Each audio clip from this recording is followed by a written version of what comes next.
Good afternoon, good evening, good morning. Excuse me, no matter where you are, Buy Black for Life. Welcome, Education Saturday. Come on in, sit down, relax.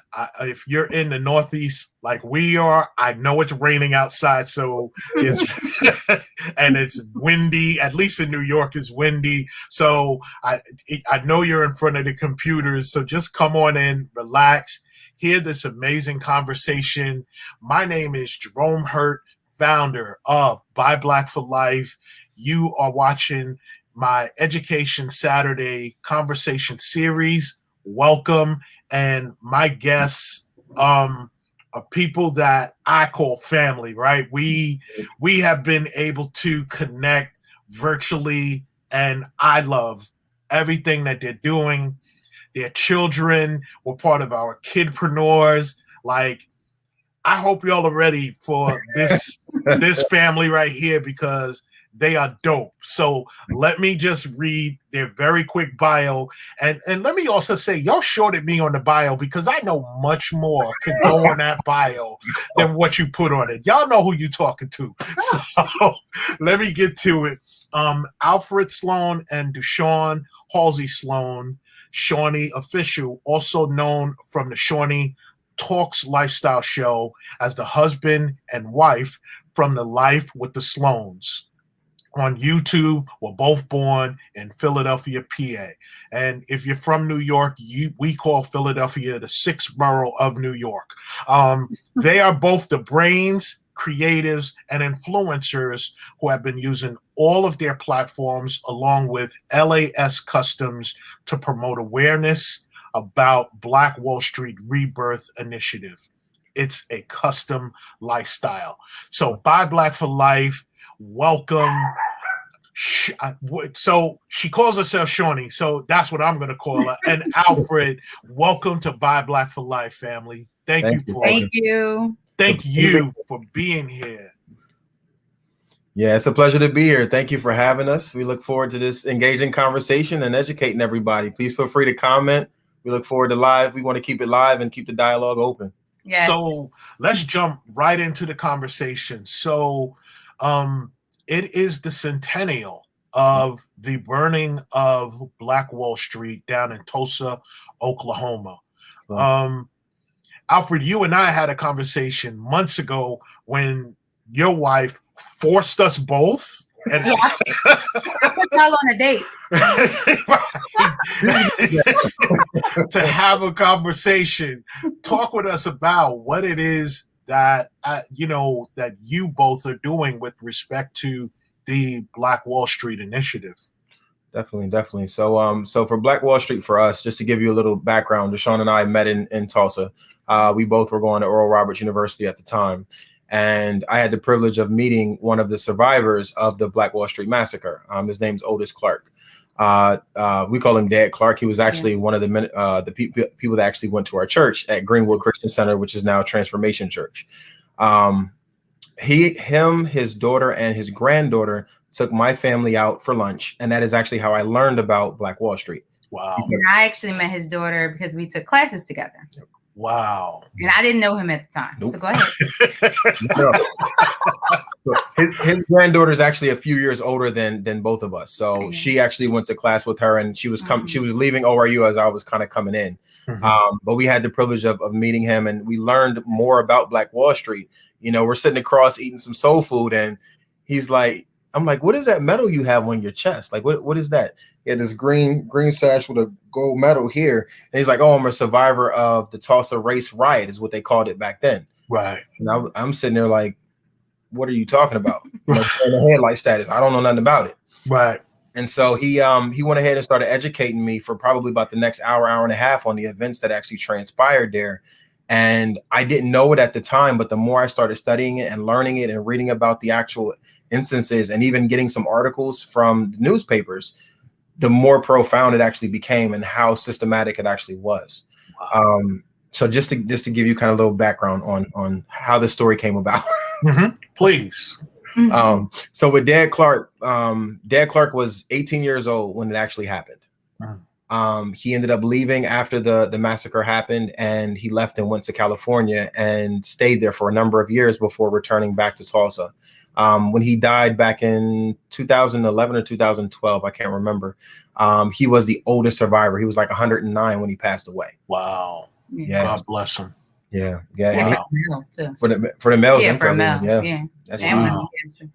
Yeah. Wow. So, you know, I've known about it, right? But I think, and this is why it's so important for us to have these conversations. Obviously, the story gets what we call whitewashed, right? Yeah. Even by the name that they call it, right? But what is it? Share with us, either of you, how we really need to focus on this story and get out all of the stories about it that maybe we just don't know. Yeah, I'll start with me. So I was a person who did not know. I grew up in Philadelphia, and not until I was dating this awesome person right here, my husband Alfred.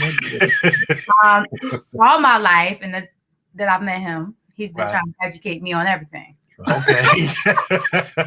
By the way, Buy Black for Life, they are clowns, and I love them for it. Do you, please. Go ahead. I'm sorry, Shoney. Yeah, so being his intelligent, awesome self that I was attracted to, I definitely wanted to hear what he had to say. And I learned about Black Wall Street from him. Now, unbeknownst to me, my father knew about Black Wall Street. He may have mentioned it, went in one ear, out the other ear, which is important why we should pass the stories along to our children, to our families, and things of that nature. So one of the videos that you actually got to see where we began to read, and you have the book, I believe. Which one? The one that we read from. It should be right. It's right here. So, yes, Events of Tulsa Disaster by Mrs. Mary E. Jones Parrish. And I'll let you go ahead and talk. Right. That was the video that you had, that Shoney had forwarded to me that I got to look at, which made me call. I want to make this is one of the most profound books I've ever read. Just to give you some understanding about it, Mary Ellen Jones Parrish ran a school in Black Wall Street at the time of the massacre. And so this is a firsthand account of what actually happened. In addition to that, after the massacre was for the next 18 months, they were in internment camps. And so Mary Ellen Jones Parrish went through the internment camps and got stories from different people. Firsthand accounts, and actually published them in this book. This is self-published. Wow. So there were only 12 of these that were originally produced. Keep in mind, she lost everything.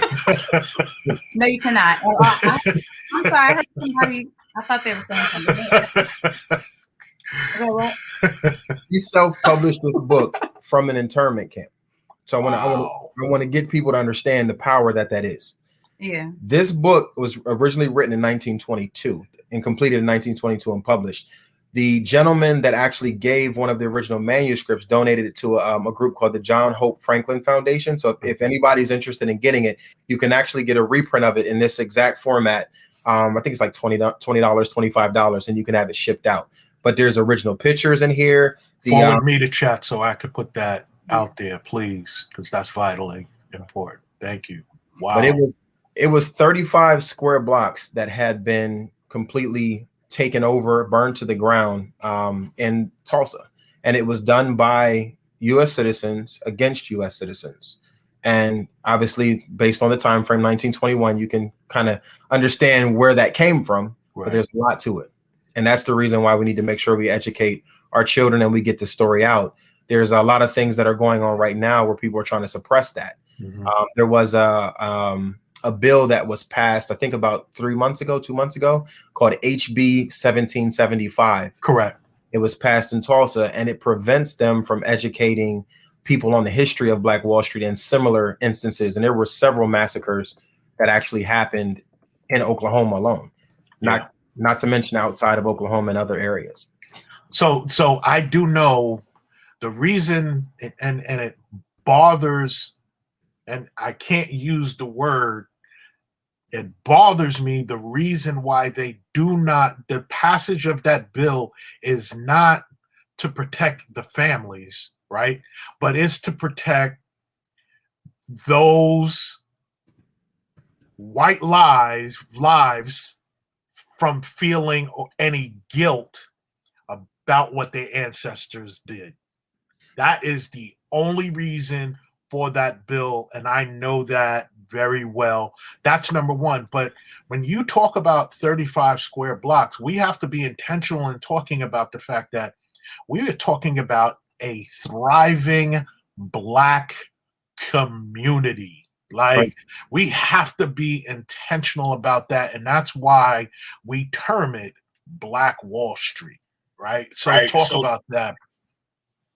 So Black Wall Street, to give you some understanding of the foundation of it, O.W. Gurley and J.B. Stratford are two of the entrepreneurs that actually established it. O.W. Gurley was the original founder, the true founder of Black Wall Street, and he strategically networked and brought people in and recruited folks to come into Tulsa based on different business acromens. Some of them were lawyers, some of them were doctors. As an example, just on here, I don't know if you can fully see all of these. These are some of the names of the folks that are, in my opinion, some of the most important people that are part of Black Wall Street. So you have O.W. Gurley up top as the founder, J.B. Stratford, which is one of the business entrepreneurs. Yeah. Then you have B.C. Franklin, who also ran several other businesses. A.C. Jackson, I want to pause on him because A.C. Jackson is one of the foremost African-American doctors in the entire country, not state, in the country. Wow. He was actually referenced by the Mayo brothers, who are the ones that founded the Mayo Clinic. Okay. Wow. And then the gentleman J.W. Ross was one of the soldiers that had actually came back, and he helped defend Black Wall Street against the invasion. Wow. So these are names that I intentionally chose, and this jacket was actually hand done by my wife, specifically to highlight and spark conversation about the events that happened. Now, I do also know it is the Centennial. Yes. And I believe the date is tomorrow. When we talked, I had my dates that, when you're still in COVID, the number dates run together, right? So I thought yesterday was the 29th, today was the 30th, but the 30th is tomorrow. So the actual 100 years ago is the actual tomorrow when it began. And you schooled me on something. You said this happened over the course of days. Yeah, this was a 2-day event that occurred, and I guess it would be the mayor. They did not signal. You know what? Let's take a step back. Let's give folks the full history, because I'm assuming everybody's on the same page. Come on, Brains. This is Brains. That's his nickname. Okay, go ahead. We'll start from ground zero. So we're going to assume nobody has ever heard of what Black Wall Street is. It's in Tulsa, Oklahoma. This is the year 1921. This is literally the weekend of Memorial Day. Mm-hmm. The high school seniors were getting ready to go to prom. And one of the gentlemen put it like this. There was a gentleman that was African-American that got arrested and brought in to the county court down, which was in the other section of town. Okay. And so there was a history of people being lynched. When the police got involved, they would just turn them over to the mob, and then whatever happened to them happened to them. So imagine you're going into an area that you're not typically seen in, and you're being released, and there's a whole bunch of other folks. You got to get from that side back to where you came from. Right. Not a good look. Not a good look. So there was an instance several months before that. I think it might have been a year and a half before that, where a similar situation happened with somebody being released, and a mob. They basically were released to the mob, and the mob lynched them. Brother never made it home. Wow. Okay? So when this young man ended up getting picked up for the particular instance between another young lady, Sarah Page, the gentleman's name was Dick Rowland, and the police came, took him downtown, and the black people, the black men specifically, were like, yo, y'all done already messed up one of us. Y'all not doing that again. So they marched down, and by the time they got there, there was hundreds, if not thousands, of people from that area of town that were already at the courthouse, that were already at the police station. Okay. And so there was a disagreement, I'll put it like that. They ain't like it. That broke out. I mean, them didn't like it. You're not on your turf anymore, basically. Right. Somebody went to take a firearm from one of the other folks that came in. And obviously, the brothers that they sent were not brothers that was willing to give up some things. The appointment was missed. Yeah. They came with some heat, and I'm not talking pitchforks and fire. So we already know. And so basically there was a shot that rang out and basically all hell broke loose is the way that history records it. Over the next 48 hours or so, there was basically a siege where they kept firing on Black Wall Street and ended up stealing planes. They were deputized by the local police department and given authority as what were called home guards. And they basically went from where they were at to the black section of town and went basically door to door, making sure that everybody was evacuated by any means necessary. Keep in mind, the entire time this is going on, the mob is still doing the same thing they've been doing for the past, however many years that they've been doing it. And they're running through wrecking shop on town. And then all of a sudden there's these planes that are flying over and they're dropping turpentine balls on rooftops. And that's how much of Black Wall Street started burning. They ended up going through and they basically, between the home guard and the invaders, they went door to door, got all of the men out. Whoever didn't want to come out was basically either politely shot or left. And as the house burned, they would either not come out or they would come out. And basically that was the events. Right. So from that whole story, I got to take this off now. I got to get, don't worry. No, I got to show them. So, which ties into your story. I had found this awesome jacket and I wanted to repurpose it. So I want to tell you why we chose to put these pieces in this jacket, because it had to do with the bombs that was coming out. First, this is a bomber jacket. Right. Number one, when I saw a bomber jacket, I said, oh, that kind of sounds like that. So if you can see, I'm not sure. But yeah. She has similar names on the side. So here's the similar names on the side. Okay. Of the four that we mentioned earlier. That's on the same thing as his jacket. And then on the pockets are different. It is the businesses you have to show because I can't see in front. On the pocket, she specifically wrote 600 businesses, 21 churches, 21 restaurants, 30 grocery stores, 2 movie theaters, 6 private planes, a bank, a hospital, post office, school, libraries, law offices, and a bus system. This is what Black Wall Street was comprised of in 35 square blocks. And that's what perished. This is what perished. And there was actually one church that survived, and that is Vernon AME Church, which Reverend Robert Turner is actually the pastor of now. They still have the charred burnings in the basement of that entire building.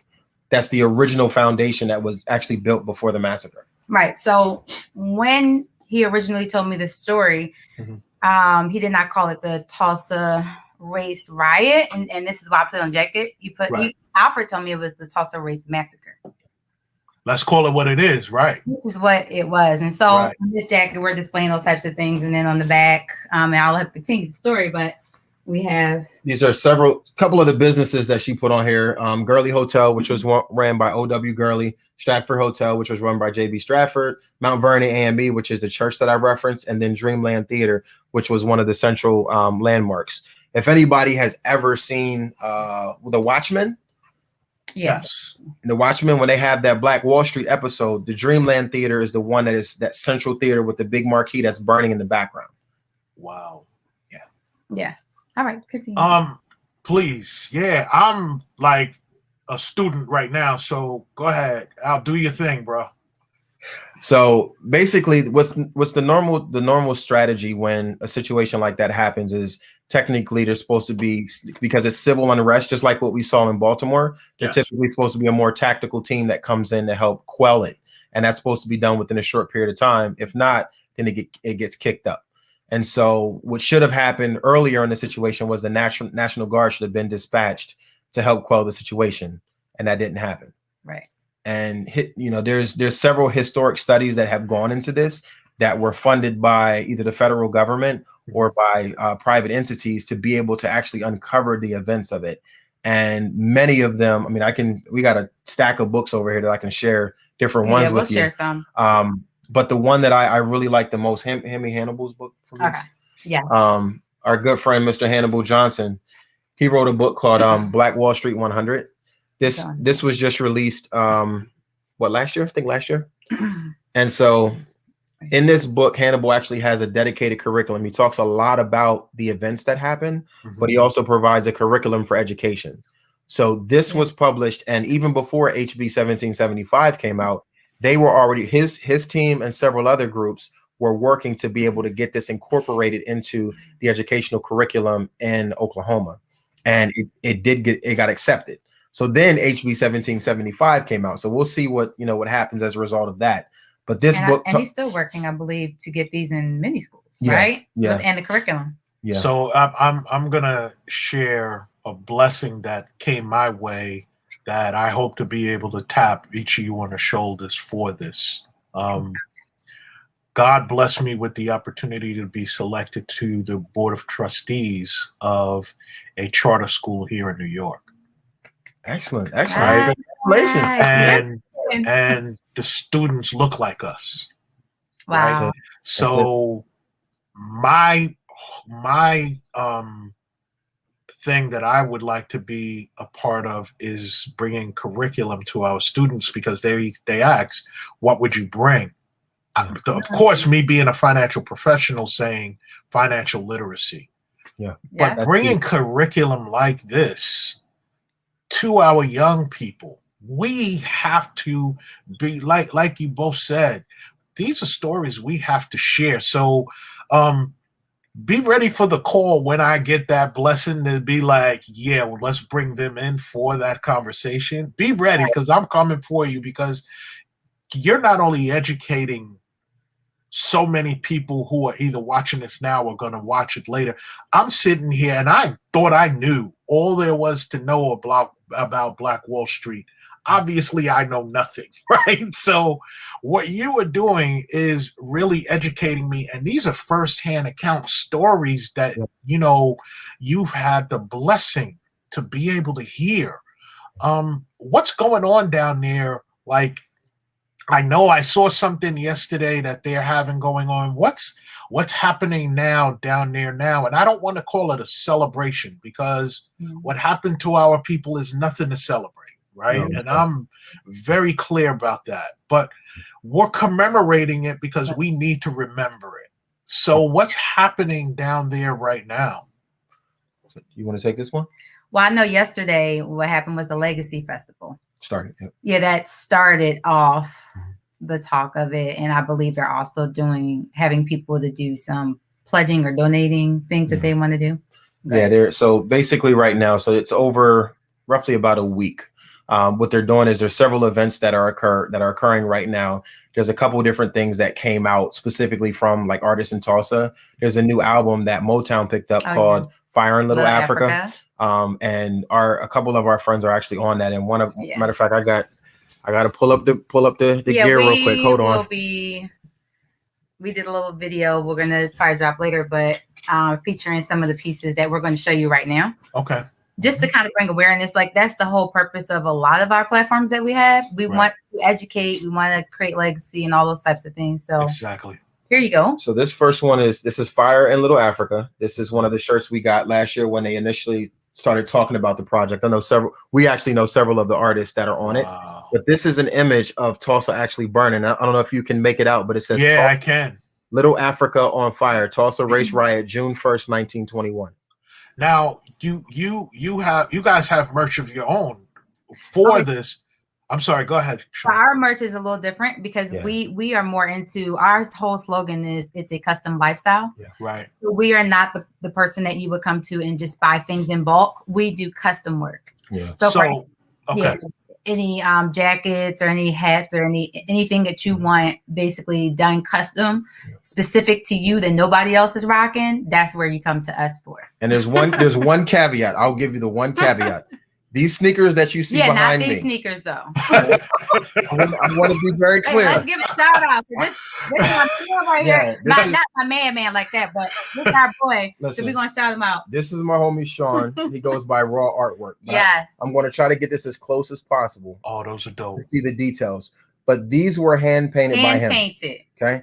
This is an image, and I can show you the original one. This is an image that was taken that he actually hand painted on these sneakers, that shows the men being marched from Black Wall Street down to one of the internment locations that they were actually forced to be in until the Red Cross set up tents and was able to help kind of get the situation started. And So- these sneakers were actually featured what used to be Greer's shoe Greer's shop, shoe shop. at the store now. It's called Silhouette Sneakers and Art. Yeah, Sneakers and Art. So they did a whole thing on it. I think it was there for like 6 months. Yeah, on display there. And then here's the other sneaker, and these laces were aptly chose. They say equality on it. Right. But this picture right here is of two young men, and you can tell one is definitely fully active and the other one is not. Right. Shortly thereafter, the events of the Tulsa Race Massacre. And to give you guys a little bit of history, the red, this flag here that you see, this part, the blue and the cream that's down here is the state of Oklahoma's flag. The red actually commemorates the blood that was shed during the Tulsa Race Massacre. Many people don't know that history. Right. So every single part of these sneakers has a specific message to it. Here's the inside. It's history through art, basically. And I love it. That's how we have to continue the narrative and allow the narrative to be able to continue. But wow, that's first of all, that's dope what you have right there. That's pretty much the way we're coming at this as far as sharing the legacy, not only verbally sharing the legacy, but through art, because most of the generation as millennial and Gen Z, like in that arena, is very visual. And so the way that we chose to go about it was putting it on things and putting it through things and getting it across that way, or even music wise, or just whatever, anything like that. And you're getting some love in the chat. I see that Matt Tace is so dope. And she wants the name of the book. I don't know if you could see, I put the link in the comments, but if you guys could share the name of that book once again, the first book that Nat is asking about. Yes. Yeah, we'll definitely take care. It's called The Events of the Tulsa Disaster. It's by Mary Ellen Jones Parrish. In the chat window, I don't know if you put it. Can you put it in the comments too? Yeah, I'll put it in the comments. Okay, she's going to put it in the comments so that you can actually get it. But it's at the John Hope Franklin Center for Reconciliation. So if you Google that, they actually have it up there where you can be able to purchase a reprint, which is the one that we have there. So both of you were in college down there, right? And like you said, you went down there not knowing, what you were, the grounds you were basically standing on, right? And what went down. What's Tulsa like now? Where it's 100 years later. What is it like now? Is there still that? Because Oklahoma is the South, right? And is there still some level of racial tension in this particular area? Can we speak freely? You can, bro. Come on now. Listen. Let me put a caveat out there, okay? I think both of you know me well enough to know I don't want you on here like to be what someone else would want you to be. I want you to be real and be yourself. Speak on, brother. All right, so I'm gonna be 100% candid. So even though we're both from, or all of us are from up north, we've spent time in the South and we understand what it's like. We've gone to places, we've physically been in places that actually still have sundown towns. So it's a very different experience as a whole. Yeah, but Tulsa, culture shock almost. Tulsa is a lot comparatively. It's a huge city land wise, but it's very different as far as like the actual speed of the city. So what I think, because they got, let me put it differently, because so many things were able to be accomplished during the massacre by another group of people. And it was hidden for so long. I mean, most of the books that you're going to see on the Tulsa Race Massacre, aside from that, the one that we shared first, were written after the 90s. So you're talking about 70 years later, where most of the generation that it occurred in their lifetime, they're actually dead. Right. Now there's only 3 survivors that are technically still in existence from the original massacre: 107, 106, and 100. Wow. They flew them to Congress in DC just last week, I think it was, to be able to give eyewitness testimony in front of Congress. I need you to understand the severity of this. And I'm talking to everyone else out there. You are 107, 106, or 100 years old, and you're going 1,200 miles away from your home.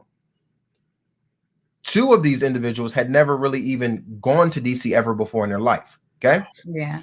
In the middle of a pandemic, to relive one of the most egregious periods in your life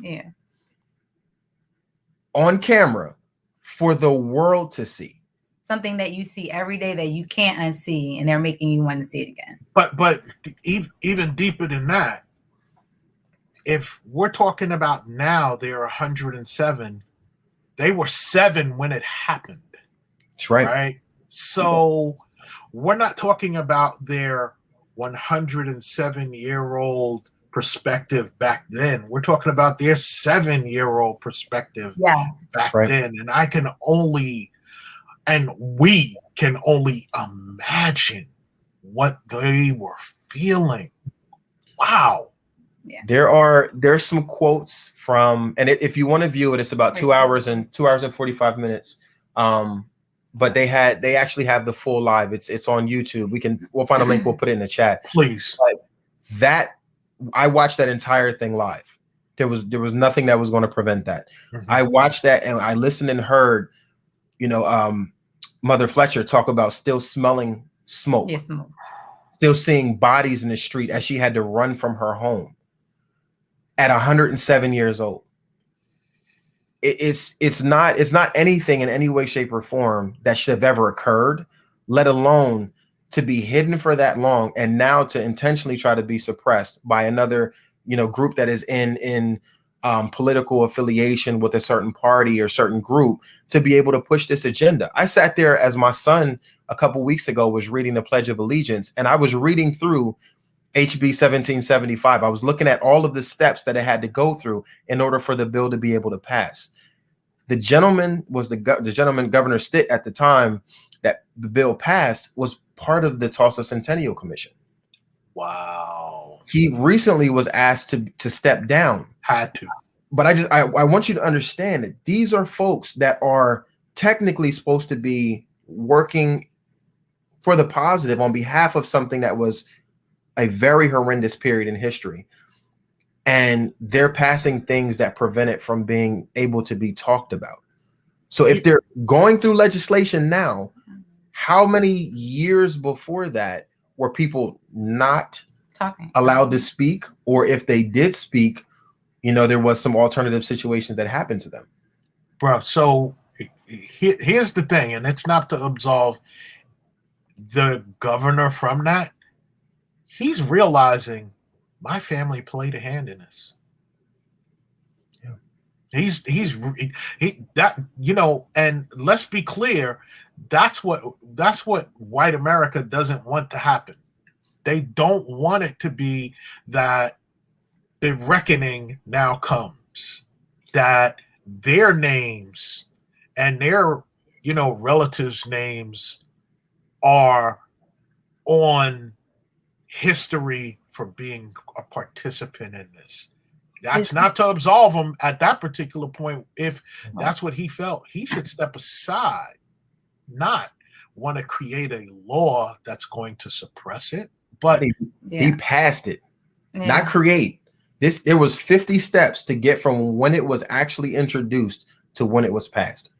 And it's public information, so anybody can look it up. HB 1775, type in state of Oklahoma, and you'll see, you can look through the entire registry and see all of it. And other states are passing laws that are similar to that. So just to be clear, they're, in terms of talking about slavery and things of that sort, other states are creating laws that are similar to that. So I get it. Like we have work to do to make sure that these stories continue to get told. And I see from everything that you both are showing, it's through art, right? It's through music. Right. It's through poetry. Like I always call poets truth tellers, right? Yeah. It's through poetry. It's through media like this, right? No matter what happens at the end of the day, conversations like this, they can't get rid of it. It's here, right? So that these conversations have to continue. And let's be real, we're seeing it in real time right now with what we saw happen on January 6th, that they're whitewashing it. You heard one guy, I cannot remember what state he was from, where he said it was nothing but people visiting the Capitol, but yet And this is why it's so important, even photographers, because a photographer came and had pictures of this man with fear in his eyes, holding a door and actually running away.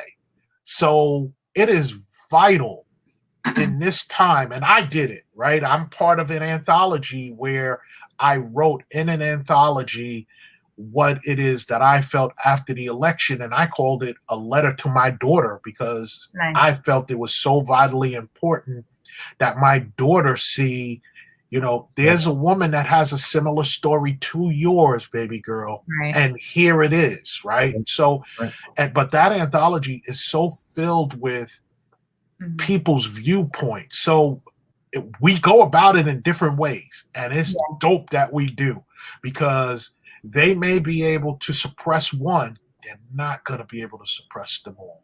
And that is actually what the reason why we've invested so much in the actual physique and the physical stuff. So I'm going to tell you about a story a couple of weeks ago when I was picking up some things from my parents. I was wearing my Black Wall Street jacket. Actually, I have right here. Please show that. Yeah. Let me show you. Let me tell you. I saw the picture you both sent to me.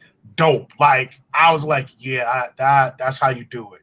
Love it. It says Greenwood Avenue. This is one of the brands from Tulsa as well. It's 19and21.com, 19and21.com. Yes. This is a good friend of our brand, Trey Thaxton. Yeah. He also was one of the content developers for the Fire in Little Africa album that just came out. So this says Black Wall Street, Tulsa, Oklahoma. I was wearing this exact same jacket, and a gentleman stopped me, and he asked me, he said, "What do you know about Black Wall Street?" And I said, "Well, I know a lot about it, but what do you know about it?" Mm-hmm. We had an engaging dialogue for probably about 20 minutes. And he explained that he knew a little bit about the fact that, one group of people targeted another group of people and then the city burned. Right. But the actual background behind it, he didn't have any idea. So I explained to him in a similar fashion as I did earlier. And then I referenced a couple of the books. And the gentleman, it's pandemic, so he gave me the thank you for your wisdom, and I'm going to actually order those books on Amazon as soon as I get home. But he didn't look like me, and we would have never had a conversation had it not been for the fact that I was wearing that jacket. And the same thing has happened with this one. Right. And we even have the sneakers, conversation starters. And then there's everywhere you go. And that's why we have to be unapologetic about wearing it. This was the one you said that you really like, right? Bro. Well, look what it does. Go turn it back in out. All right, so this is reversible. It's reversible. You're gonna like this one. This is called the brand is called A Herd of Bison. My guy Kareem Day, he made this as a limited release with Silhouette Sneakers and Art, and they released it about a month and a half ago. I think they made something like 60 or so jackets, and he sold out in a matter of a week or two. Damn.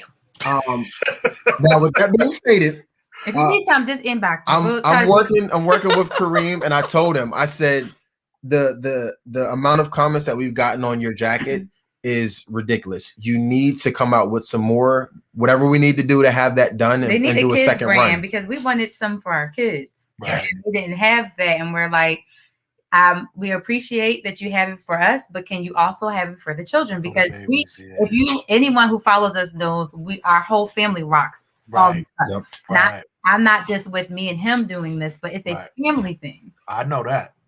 So I know. Y'all better start finding out, because I'm telling y'all, this family's dope. Like, I'm not saying it just to be saying it. That's the reason. Like, so let's talk about how this conversation even came to be where we are today. So Shoney inboxed something to me, and I'm home. I should have been in North Carolina, but I'm home. My wife is out of town. I'm just doing work. So I clicked on it, and I was like, immediately, yo, we need to talk. and I was so immediate about it. I didn't even wait. I called her, and she was like, I'm going to have to call you back because, like, this is so vitally important. There are stories that we have to be intentional about telling. You have some amazing artwork in some of the stuff that you have that is cherished stuff. It's storytellers, is conversation starters. I see Nat Tay said, I love it. It serves as a conversation piece for our babies. Yeah. So painful, but much needed to educate our babies and the next generation. You know, I'm intentional about this, right? Because I'm from the hood. I used to thug when I was a young cat, right? So the young cats don't scare me, even if they're gonna take me out. All right, whatever. Okay, there's enough hurts that revenge is coming. Let me just say that, right? So I will pull a youngin aside and talk to him, and we need to tell them where you came from is the reason why we want you to stand prideful. It's the reason why we want you to go get it. That's right. Hand them a book, right? And let's have the conversation about the book. I walk this way every day. My wife is always saying to me, Jay, you can't save everybody. And I'm like, but I'm going to try. I'm gonna listen. If God put it in me, he also put it in me not to do this, but to do this and to give it. So I love that you guys, from just the conversation that you had with firsthand conversations, are sharing it. That's, man, what's happening down there right now? Because believe it or not, I thought of, let me go down there. I would love to go down there and just walk around, learn what is it that's down there for. Let's say I were to take a plane full of young people, right? What's down there for our young people to see and learn about what happened there? Well, I believe it's June 3rd, right? June 3rd is the opening of Greenwood Rising, which is going to be a whole museum. Yeah, that's dope. Yes. A whole museum. Think of the new Smithsonian on steroids. Yes. Oh, wait, what? Just for Greenwood, but just for this whole history right here. Yeah, and even it goes before, and it talks about, because there's a huge story with Greenwood. I don't want to just focus on only a massacre. I know this is the topic, but Greenwood was a strategic location. You have to realize, in 1906, when it was founded, O.W. Gurley worked for President Cleveland as a black man in the turn of the 1900s. Right. During the land rush, when they basically kicked all the Native Americans off of their land, and they said, look, whoever wants to go settle, y'all go settle, and we'll give you the land. O.W. Gurley went and he secured this land that no one else wanted. Tulsa was already in existence. Yes. For real. Yeah. Yes. They went and he took that small area of land, that 40 some odd acres, and made a Mecca out of that in a span of less than 20 years. Yeah. And look, one of the things that I said when he was sharing this with me, I said, well, wait a minute. I said, all the little pavilions, the little shop marts, all of that. I said, they just took that from there and duplicated that thing. Duplicated it elsewhere, yeah. Yeah.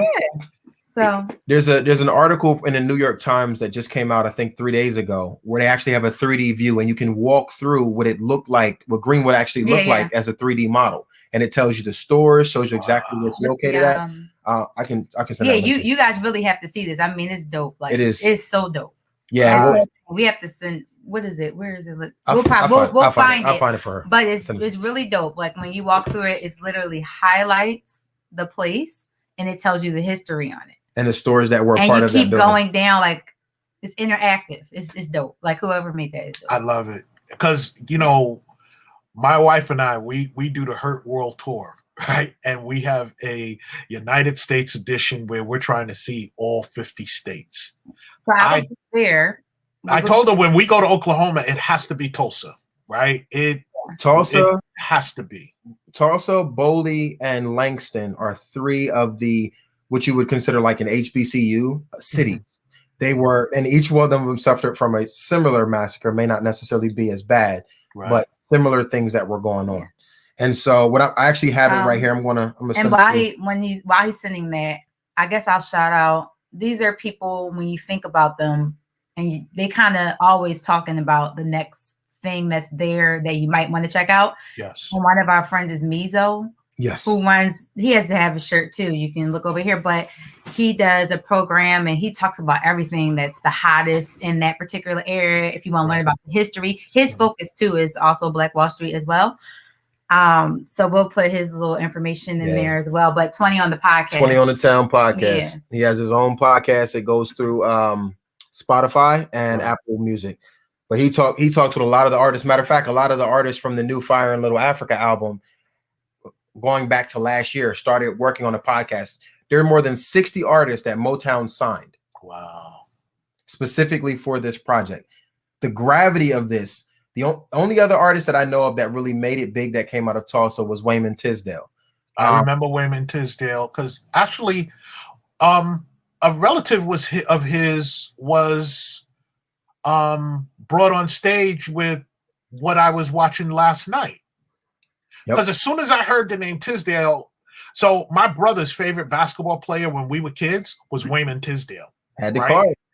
And listen, I remember that name. He was a rock in the post. And for us from New York, we balled, right? And my brother was like, if I hit you, it ain't no blood. Keep fighting, right? So he was like, Wayman Tisdale's my guy. So it's beautiful. I'm sorry I interrupted you. What were you saying about the Wayman Tisdale? I'm sorry. So Wayman Tisdale, he was one of one of the biggest artists that I know of personally that actually came out of Tulsa. The Fire in Little Africa album, I was actually talking to a couple guys last night about this. Several of the bass lines are like his signature style. So if you know anything about him outside of basketball, he was a jazz musician. I did know he was a jazz musician. I did know. That's what we were listening to on the way. What was the song called? There's a song with Fire in Little Africa album. It's with what is his name? Steph Simon and Charlie Wilson from the Gap Band. Charlie Wilson. That's where the Gap Band's name came from. Right. I knew that was where it came from because it was three cities. Yeah, that I did know. 3 of the streets in the city were Greenwood, Archer, and Pine. Right. Yeah. That was part of Greenwood. Wow, bro. You spit knowledge right now, and I'm loving every bit of it. Someone in the chat asked, how do we see the congressional hearings on the massacre? Y'all are getting crazy love. All we want is real traveling to see life, RV life. Yeah, I mean, that's the only way, we're going to get to see certain states. Our elders need to learn this now. Many of us were not educated to this as well because we did not learn it in school or college.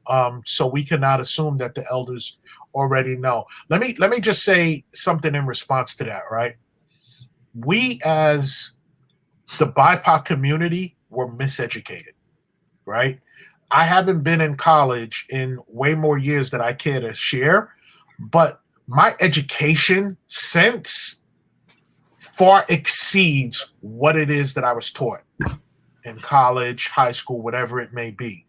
What college and high school was able to do is give me the tools that I needed to uncover and find what it is that I'm learning right here and right now. So while I always preach college for our people, don't let that college education be the end all to be all, because it's not.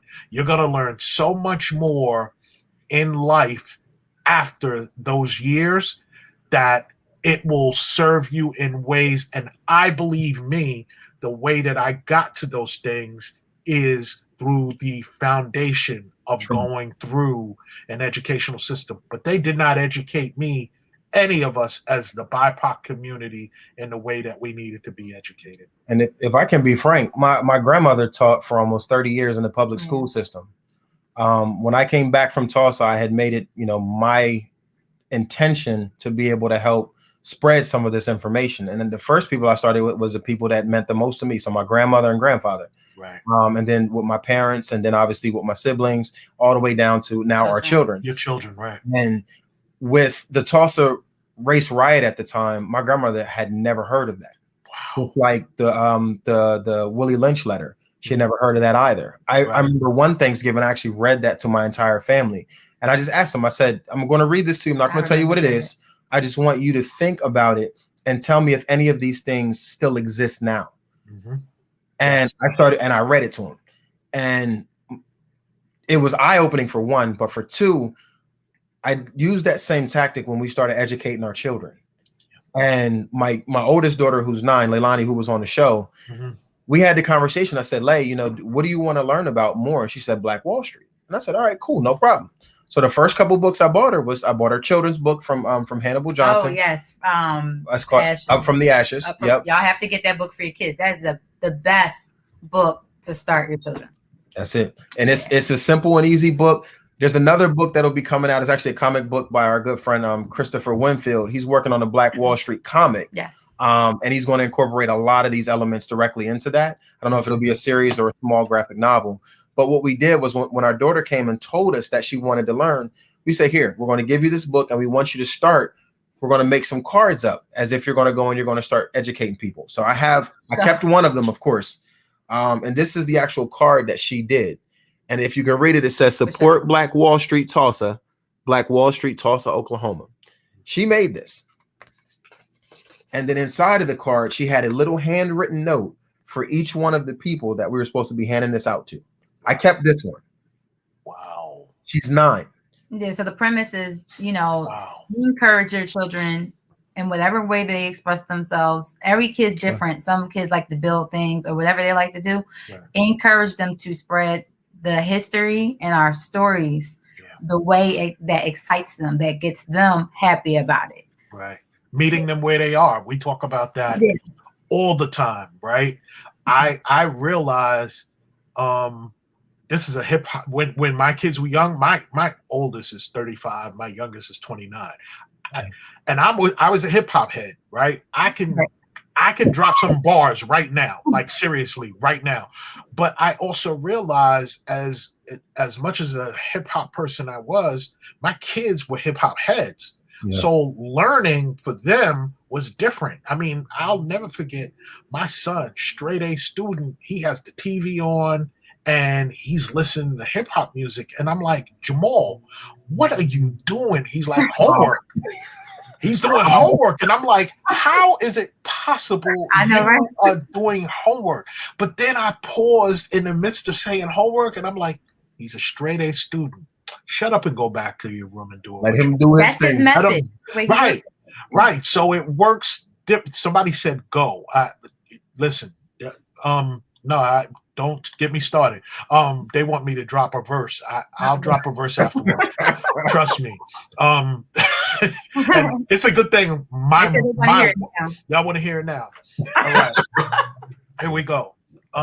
Sucker MCs are all a meltdown. I got my eye on them all because I'm taking them all down. Y'all could keep talking that crap. It's time to back it up. Bring your wax skills, then let's see who stacks up. And don't approach me with no BS rhymes, because once the ass whipping is done, your whole team will be on my side. And you'll be, oh man, I don't even, oh. Keep on. No, I'm good. Listen. Oh, let me tell you, 1980s and 90s, I was in the thick of it. I mean, I had my kids in the recording studio with me doing hip hop. So that's why, as they got older, I'm like, yo, I recognize it's not about them doing things the way I want them to do things. It's me meeting them where they are. Let's let them do their thing. And I'm good with it. I really am. So I love it that you are meeting. Your kids are dope anyway. So you over here doing fashion changes. I know you over in the corner. I'm like, what you doing? It's hot. So as we wind down, family, please tell our audience, tell those who are watching. I put your YouTube channel because, listen, family, follow them, right? I say this, Buy Black for Life is filled with some of the dope human beings on this planet. I'm going to say that one more time just for those in the back. Buy Black for Life is filled with some of the dopest people on this planet. I got 2 in front of me, right? I know it. We're having conversations. We're texting. These people are dope. Follow them. Check them out. Contribute to their conversations. Connect with them, because we never know what it can turn into. Just Shoney, sharing something with me is an education, not only for me, but all of us who are watching. And I appreciate you always being like, yo, Jerome, here, right? If I put out there I'm sick, let me tell you, it turns into a 1/2 hour texting back and forth between her and I. And I can't say, well, I'm doing this. Well, let me see it, right? So I appreciate the love because, like, who else gonna give you that love? When you're getting love like that from people, you're gonna want it. So I thank y'all. So please share with our people. I'm gonna put it in the chat where you guys are from, what you guys do, your social media handles. Please let our folks know. This is a long list, y'all. But before she jumps head first in here, hold on. Let me wait because mine a little longer. Right. What we're gonna do, because her and I had talked about this before. We want to make sure that we educate y'all before anything else. So we introduced 2 of the books. I'm gonna show the other ones. The Hannibal one. We'll start from the top. And I want you guys to be able to kind of grab some of these. All of these books we've read. Some of these books actually. So I have some of these on my Amazon store too that you can do as well, just so that you can see them all together. Yeah. So why did I get these links that y'all are talking about?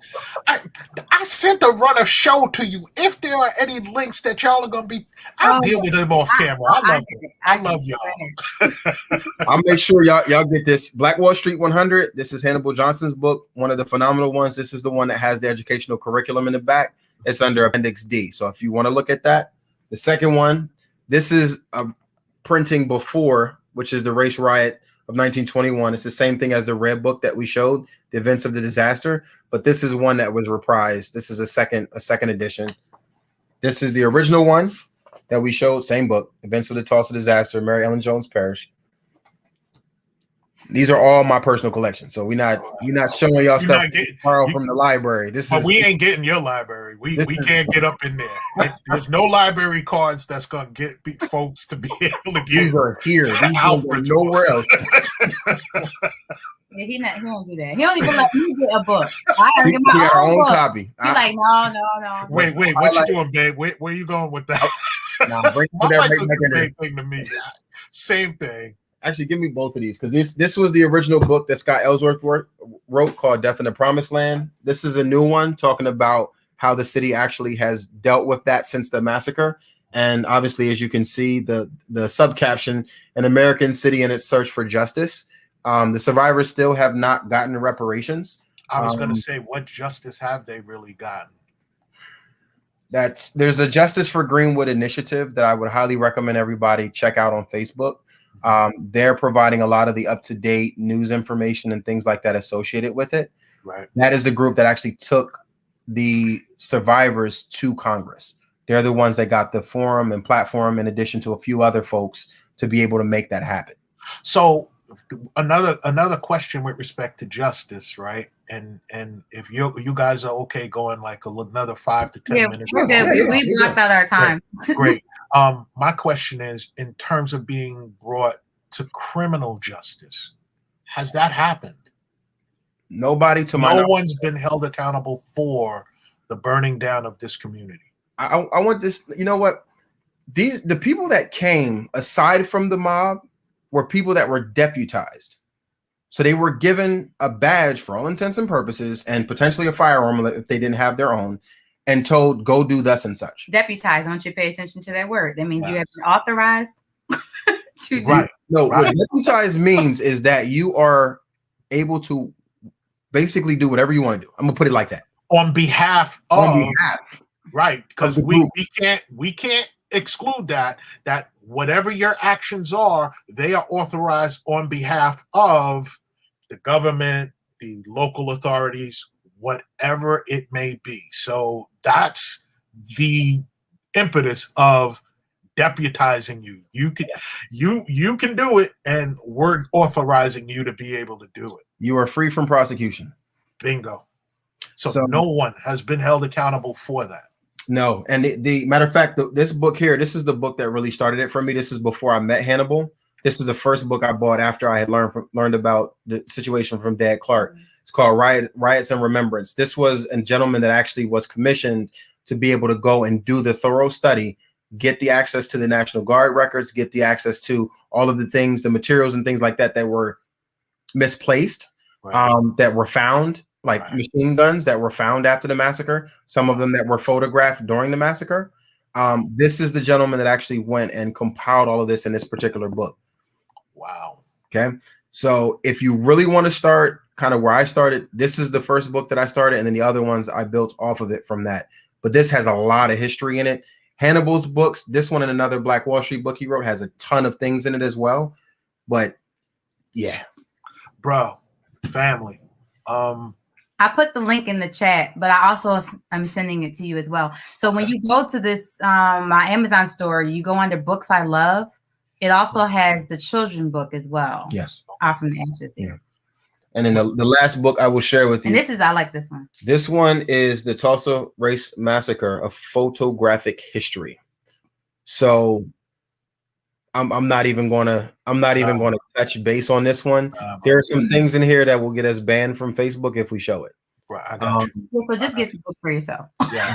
We use this as an educational tool. Certain pictures we can't show our children because there are images of children that are in this after the massacre. But wait a minute, before you even go further, there is a YouTube.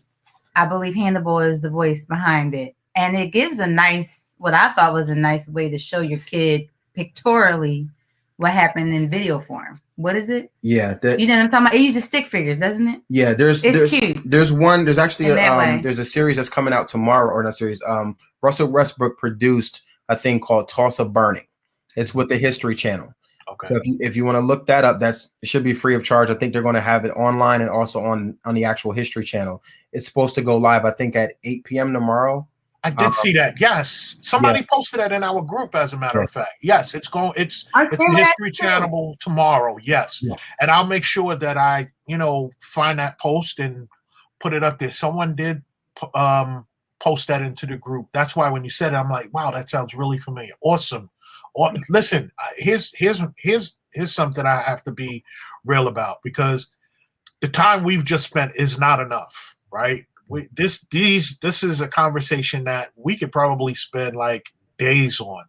I hope and pray that the both of you will come back again and let's continue this conversation.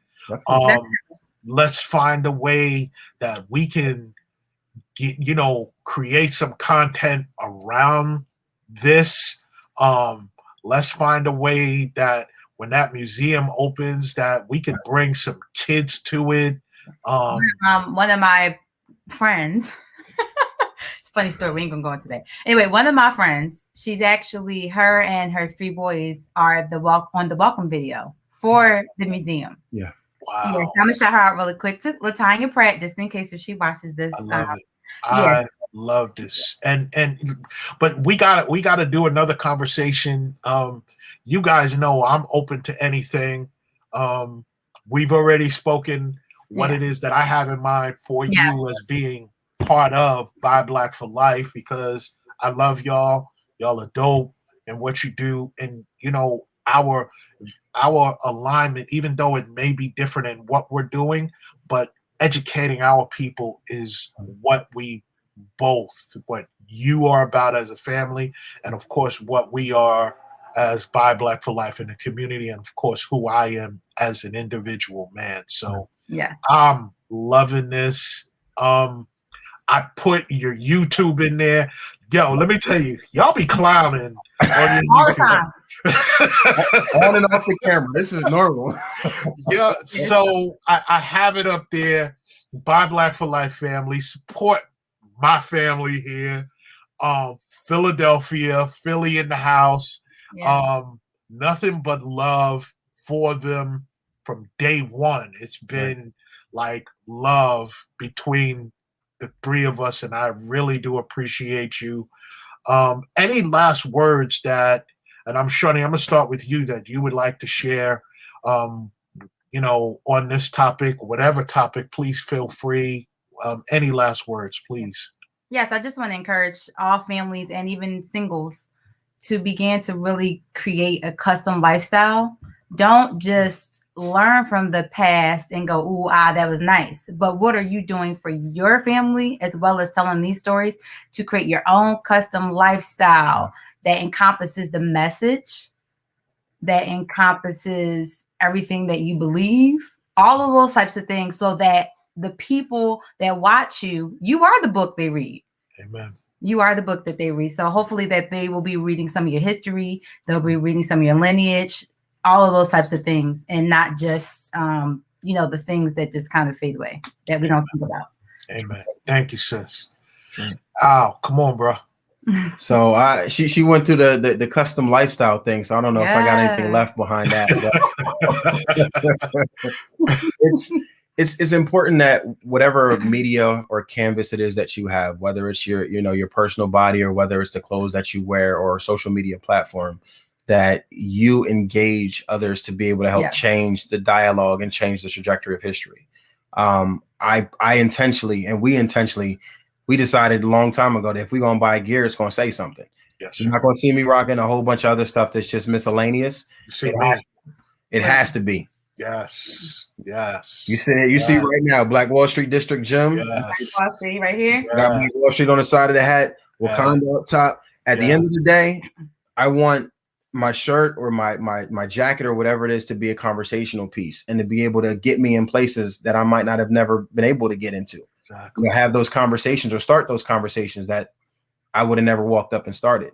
Yeah. And as we do that, encourage our legacy, our children, our nieces, nephews, whoever they are, to do the same thing. And build support Black businesses. Support Black businesses. That's a way to start conversation. That's right. Where you get that from? Oh, this one, blah blah. Did you know about? Yeah. Yeah. I had someone. I can't remember what mask I was wearing, and someone said to me, a young lady walking by me, "Oh my God, I love your mask." So I told her about the group. So what was dope is, "Oh yeah, I know that group." And I was like, "Cool." She was like, "Wait, I know you." And when that happens, like just random human being walking down the street, that's humbling, right? Because that means your message is getting out there. That's right. So yeah, we have to. I'm a walking billboard, and I get from all people. What does Buy Black for Life mean? And I have it in my mind. It has two-pronged meaning. Buy Black for Life, because for the survival of my people, we have to buy black, and buy black for life because it's going to help us build, right?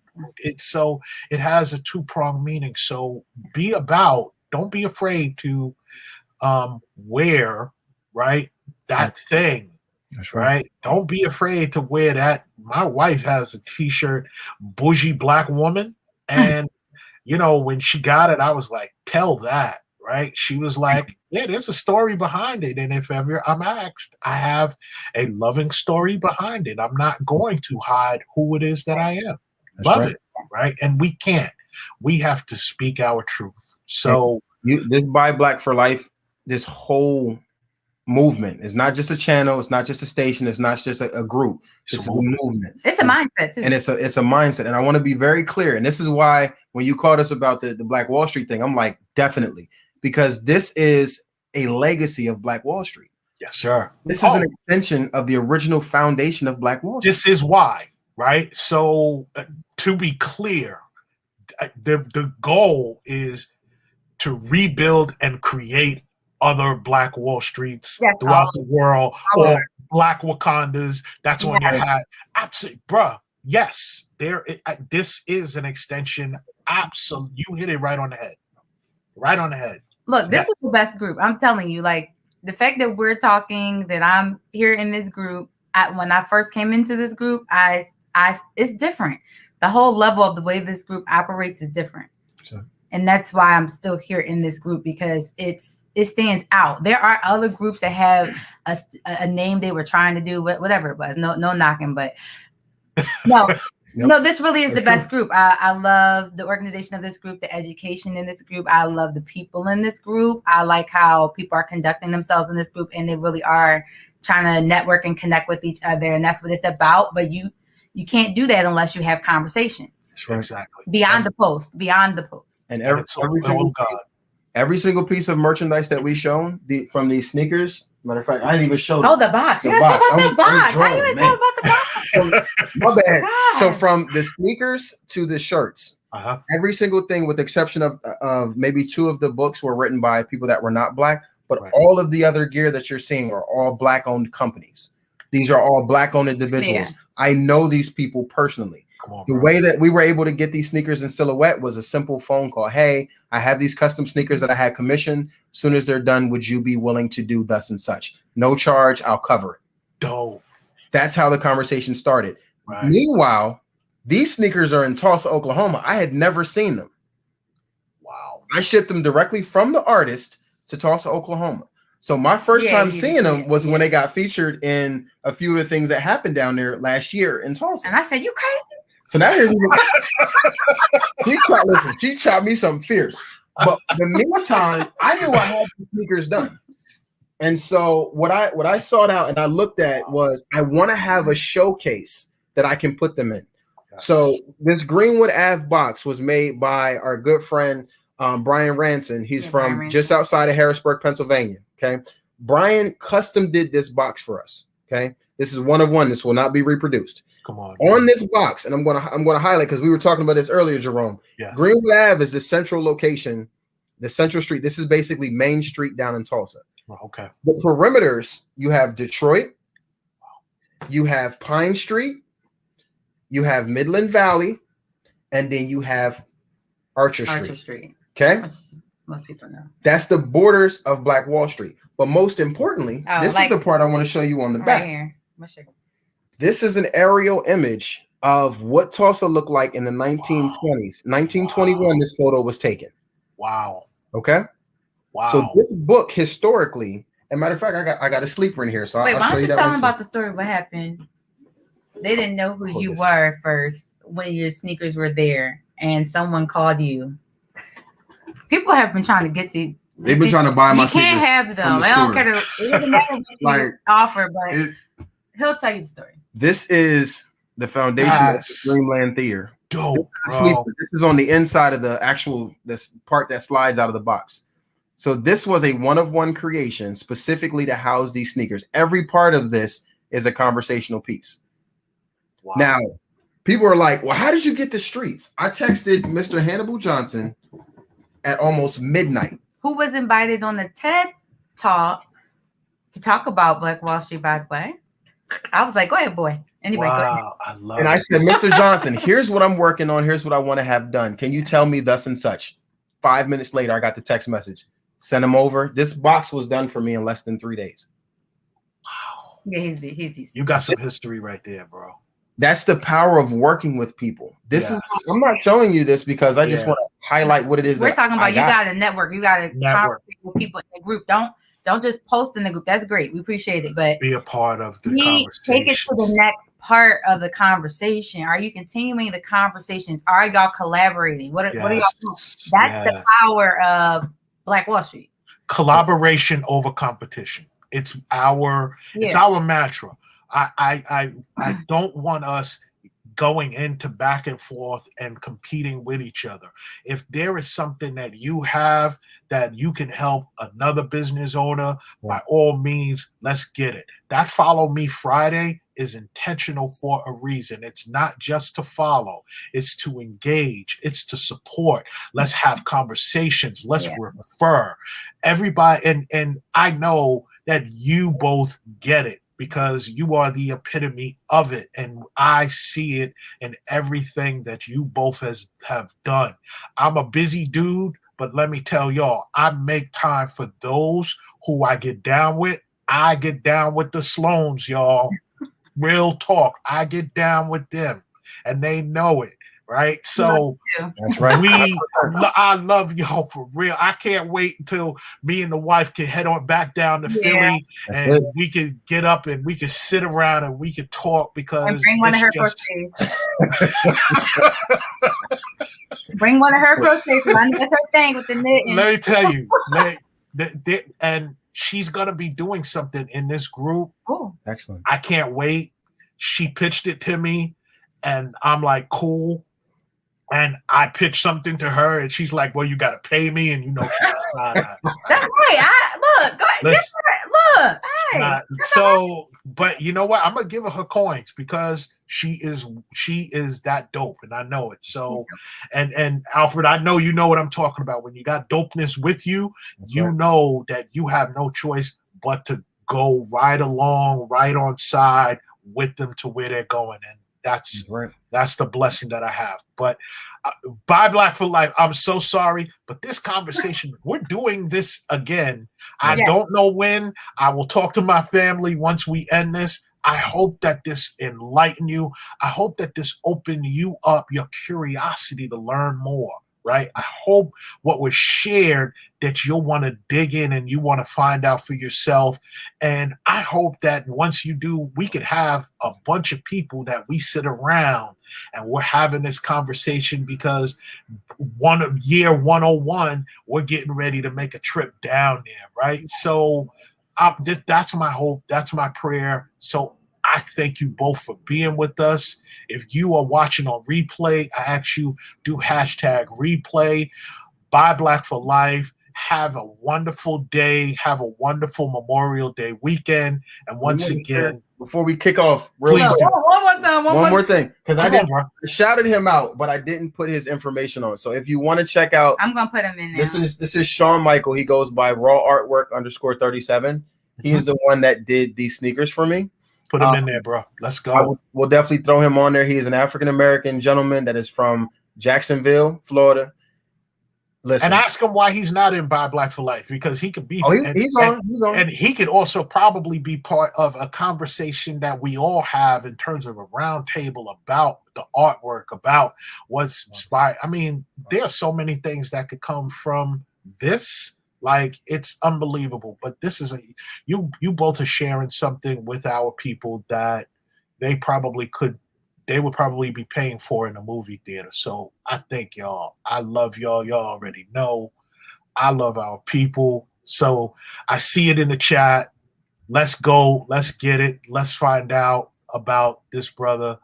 Buy Black for Life. I love y'all. Sorry that we went a little long, but when it's dope, you got to let it do what God intends it to do. So I thank you all. Have a great Memorial Day weekend. And once again, for the love of our people, Buy Black for Life. Love y'all. Love y'all. Have a great one. Thank you for spending time with us. We look forward to seeing you next time.